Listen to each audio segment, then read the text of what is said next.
السلام علیکم ورحمۃ اللہ وبرکاتہ۔ وعلیکم السلام ورحمۃ اللہ وبرکاتہ۔ آج ہم پڑھیں گے باب ششم، ہدایت کے سرچشمے اور مشاہیر اسلام۔ اس کا سبق نمبر 2 ہے صحابہ اکرام رضی اللہ تعالی عنہم۔ ان میں پہلی شخصیت ہیں حضرت عمرو بن عاص رضی اللہ تعالی عنہ۔ میں نے پہلے بھی ایک دفعہ آپ کو بتایا تھا ویڈیو کے اندر کہ جہاں پر عمر کے آگے واو آ جائے اس کو عمر پڑھا جاتا ہے، عمرو یا عمرو اس طرح نہیں پڑھا جاتا۔ اکثر چھوٹی چھوٹی کہانیاں دکانوں پر بک ڈپو جو ہیں ان پر بک رہی ہوتی ہیں، اس کے اوپر لکھا ہوتا ہے عمرو عیار۔ تو ایک بہت بڑی کفر کی سازش ہے جو حضرت عمر رضی اللہ تعالیٰ عنہ کے دشمن ہیں، ان کی سازش ہے کہ وہ حضرت عمر کے نام کو بگاڑتے ہیں۔ آپ اس کی گہرائی تک ذرا پہنچیں، یعنی عمرو عیار، ایک تو نام کو بگاڑا اور دوسرا اس کو عیار کس کو کہتے ہیں؟ مکار کو۔ تو اس وجہ سے اس کو ہرگز غلط نہیں پڑھنا چاہیے، بلکہ عمر ہے، عمرو بن عاص رضی اللہ تعالیٰ عنہ۔ تو اس سبق کے اندر 5 شارٹ کوسچن ہیں اور ایک ہی تفصیلی سوال کا جواب ہے، اور یہ پورا سبق ہی اس کا جواب بنتا ہے۔ تو چلیں اس کی ریڈنگ شروع کرتے ہیں۔ بسم اللہ الرحمن الرحیم۔ آپ رضی اللہ تعالیٰ عنہ کا نام عمرو اور والد کا نام عاص ہے۔ آپ رضی اللہ تعالیٰ عنہ کا تعلق قبیلہ قریش کی شاخ بنو سہم سے تھا۔ آپ کے والد اپنے قبیلے کے سردار اور بڑے تاجر تھے۔ آپ رضی اللہ تعالیٰ عنہ ہجرت سے 47 برس پہلے مکہ مکرمہ میں پیدا ہوئے۔ آپ رضی اللہ تعالیٰ نے مکہ مکرمہ ہی میں پرورش پائی، اپنے والد کے ساتھ تجارت کا پیشہ اختیار کیا اور مختلف تجارتی سفر کیے۔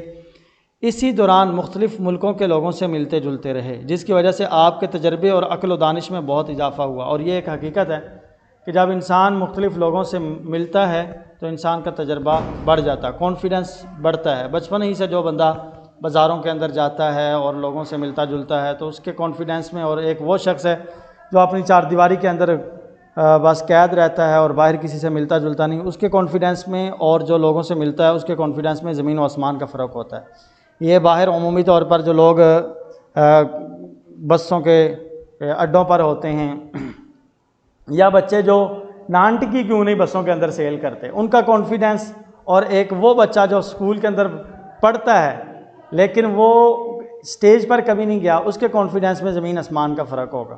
یہ صرف اور صرف وجہ یہ ہوتی ہے لوگوں سے میل جول، بات کرنے کا طریقہ سلیقہ آتا ہے، بات کرتے ہوئے انسان جھجکتا نہیں ہے۔ آپ رضی اللہ تعالیٰ نے کاروبار کے لیے لکھنا پڑھنا بھی سیکھ لیا تھا۔ آپ نے بچپن ہی سے سپاہ گری اور شاہ سواری کا فن سیکھا تھا۔ آپ فرماتے سپاہ گری اور شاہ سواری میرے آباء و اجداد کا فن ہے اور میں اسے انسان کا سب سے بڑا جوہر سمجھتا ہوں۔ آپ رضی اللہ تعالیٰ نے فتح مکہ سے پہلے 8 ہجری میں حضرت عثمان بن ابی طلحہ اور حضرت خالد بن ولید رضی اللہ تعالیٰ عنہ کے ہمراہ بارگاہ رسالت میں حاضر ہو کر اسلام قبول کیا۔ ان تینوں کے اسلام لانے پر رسول کریم صلی اللہ علیہ وسلم بہت خوش ہوئے اور فرمایا، مکہ والوں نے اپنے جگر کے ٹکڑے تمہاری طرف پھینک دیے۔ سبحان اللہ، کیا بات ہے۔ اور آقا علیہ السلام نے شاید یہ الفاظ کسی اور کے لیے نہیں ارشاد فرمائے۔ رسول کریم صلی اللہ علیہ وسلم نے حضرت عمرو بن عاص رضی اللہ تعالیٰ عنہ کی شجاعت و بہادری کی وجہ سے بہت سی جنگوں میں انہیں مختلف ذمہ داریاں سونپیں۔ معرکہ ذات السلاسل میں 200 مجاہدین پر امیر بنا کر بھیجے گئے اور شاندار کامیابی حاصل کی۔ حضرت عمرو بن عاص رضی اللہ تعالیٰ عنہ سفارت کاری کا وسیع تجربہ رکھتے تھے۔ سفارت کاری مطلب دوسرے ملکوں کے اندر جانا، حضور صلی اللہ علیہ وسلم کے پیغامات لے کر جانا اور اسلام کے بارے میں بات کرنا، ملکی معاملات پر بات کرنا، یہ اللہ تعالیٰ نے ان کو بڑا تجربہ دیا ہوا تھا، سلیقہ دیا ہوا تھا۔ قبول اسلام سے پہلے اور اسلام قبول کرنے کے بعد انہوں نے سفارتکاری مہموں میں بھرپور طریقے سے حصہ لیا۔ نبی کریم صلی اللہ علیہ وسلم نے ان کی اس صلاحیت سے فائدہ اٹھاتے ہوئے انہیں عمان میں سفیر بنا کر بھیجا۔ رسول کریم صلی اللہ علیہ وسلم نے حضرت عمرو بن عاص رضی اللہ تعالیٰ عنہ کو عمان روانہ کیا۔ وہاں پہنچ کر انہوں نے وہاں کے حاکم سے ملاقات کی، انہیں اسلام کی دعوت دی۔ حضور صلی اللہ علیہ وسلم کا دعوتی گرامی نامہ پہنچایا، جس سے متاثر ہو کر انہوں نے اسلام قبول کر لیا۔ خلافت راشدہ کے دور میں بھی وہ خلافت اسلامیہ کے نمائندے کی حیثیت سے رومی اور ایرانی وفود سے ملنے والے سفارتکاروں میں شامل رہے۔ تمام ادوار میں ان کی سفارتکاری بڑی نمایاں نظر آتی ہے۔ حضور صلی اللہ علیہ وسلم کے وصال کی خبر انہیں عمان ہی میں ملی اور وہ اسے سن کر مدینہ منورہ واپس آ گئے۔ یہاں آئے ہوئے ابھی انہیں کچھ زیادہ عرصہ نہیں ہوا تھا کہ حضرت ابوبکر صدیق نے انہیں فوج کی کمان دے کر فلسطین بھیج دیا۔ اس کارروائی میں انہوں نے نمایاں کردار ادا کیا۔ اسی دریائے اردن کے مغربی علاقے کی فتح میں ان کا نمایاں کردار تھا۔ آپ جنگ اجنادین، دین، یرموک اور فتح دمشق میں شریک ہوئے، مگر ان کا اصل کارنامہ فتح مصر ہے۔ جب حضرت عمر رضی اللہ تعالیٰ عنہ شام تشریف لائے تو حضرت عمرو بن عاص نے ان سے تنہائی میں ملاقات کی اور کہا کہ انہیں مصر پر حملہ کرنے کی اجازت دی جائے۔ حضرت عمر نے انہیں اجازت دے دی۔ یمن کے 4000 مجاہدوں کو، جن کا تعلق ایک ہی قبیلے سے تھا، ان کی کمان میں دے دیا اور انہوں نے اسی وقت مجاہدین کو کوچ کرنے کا حکم دیا۔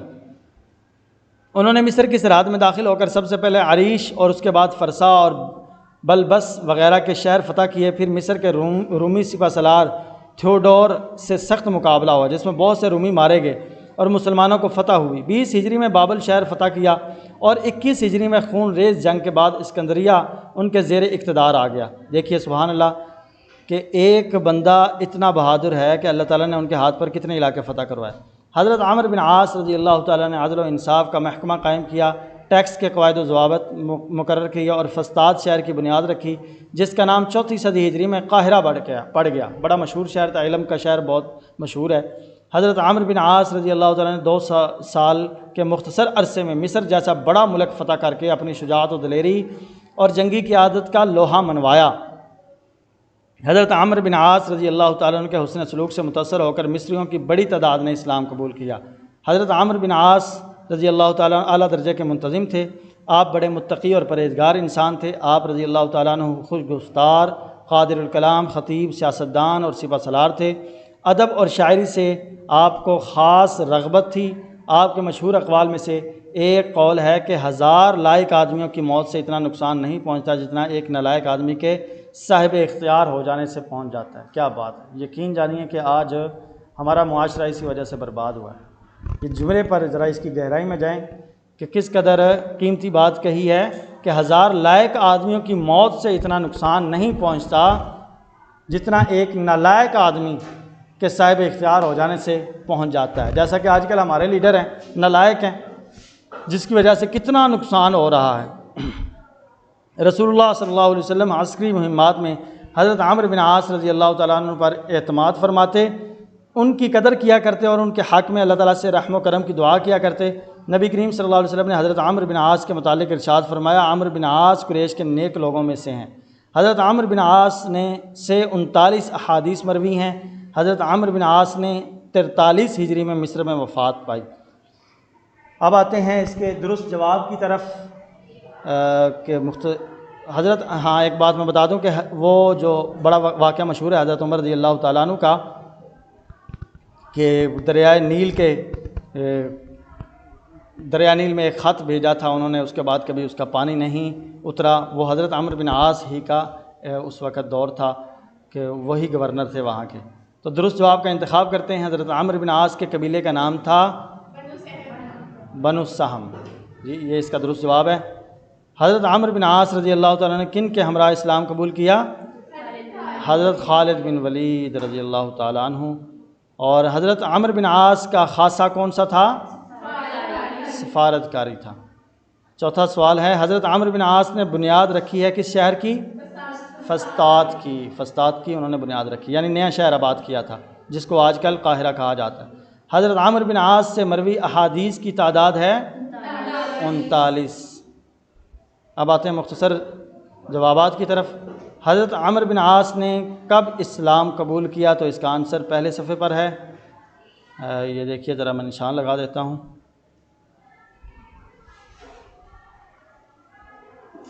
آپ رضی اللہ تعالی عنہ نے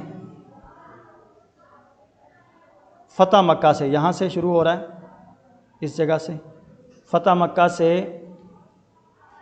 پہلے 8 ہجری میں یہاں سے لے کر اسلام قبول کیا، یہاں تک اس کا آنسر ہے۔ یہ پہلے سوال کا جواب۔ دوسرا سوال ہے، حضرت عمرو بن عاص رضی اللہ تعالیٰ عنہ کے آباء و اجداد کا فن کیا تھا؟ تو آپ فرماتے ہیں، یہ ہے اس کا جواب، یہاں سے لے کر فرماتے کہ سپاہ گری اور شاہ سواری میرے آباء و اجداد کا فن ہے اور میں اسے انسان کا سب سے بڑا جوہر سمجھتا ہوں۔ یہاں تک یہ اس کا آنسر ہے دوسرے سوال کا۔ تیسرا سوال ہے حضرت عمرو بن عاص کے قبول اسلام کے وقت نبی کریم صلی اللہ علیہ وسلم نے کیا ارشاد فرمایا؟ تو اس کا جواب یہاں سے شروع ہوتا ہے، یہ دوسرے سوال کے اندر ہی اس کا جواب ہے، یہاں سے شروع ہوتا ہے اور یہاں تک تمہاری طرف پھینک دیے ہیں، یہاں تک۔ اور اس کے بعد چوتھا سوال ہے حضرت عمرو بن عاص رضی اللہ تعالیٰ عنہ کے کوئی سے دو نمایاں اوصاف بیان کریں۔ تو ان کے دو نمایاں اوصاف یہ تھے، سفارت کاری کرتے تھے وہ، اور سپہ سالاری کرتے تھے وہ، سپہ سالار تھے بہت بڑے۔ تو یہ اس کا آنسر ہے۔ پانچواں سوال ہے حضرت عمرو بن عاص نے کون سے دو شہر فتح کیے؟ تو اس کا جواب پیج نمبر 82 پر ہے، دوسرے پیراگراف میں کون سے دو شہر فتح کیے، آخر میں ہے یہاں سے۔ 20 ہجری میں بابل شہر فتح کیا اور 21 ہجری میں خون ریز جنگ کے بعد اسکندریہ ان کے زیر اقتدار آ گیا۔ اور اس کا تفصیلی سوال ایک ہی ہے، اور وہ پوچھا گیا ہے کہ حضرت عمرو بن عاص کی شخصیت پر تفصیلی مضمون لکھیں۔ تو وہ سارا ہی مضمون شروع سے لے کر آخر تک یاد کرنا پڑے گا، تو انشاءاللہ وہ آپ کو یاد ہو بھی جائے گا۔ یہ جتنی بھی اردو کی کتابیں ہوتی ہیں ان کو رٹا لگانے کی ضرورت نہیں ہوتی۔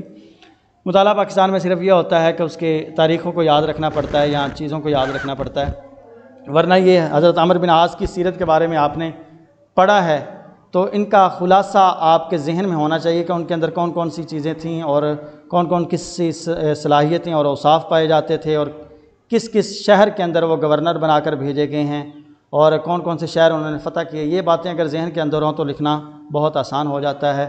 اللہ تعالیٰ آپ سب کا حامی و ناصر ہو۔ آپ کو اگر یہ ویڈیو اچھی لگی ہے تو اس کو ضرور آپ لائک کریں، شیئر کریں اور چینل کو سبسکرائب کریں۔ اللہ حافظ۔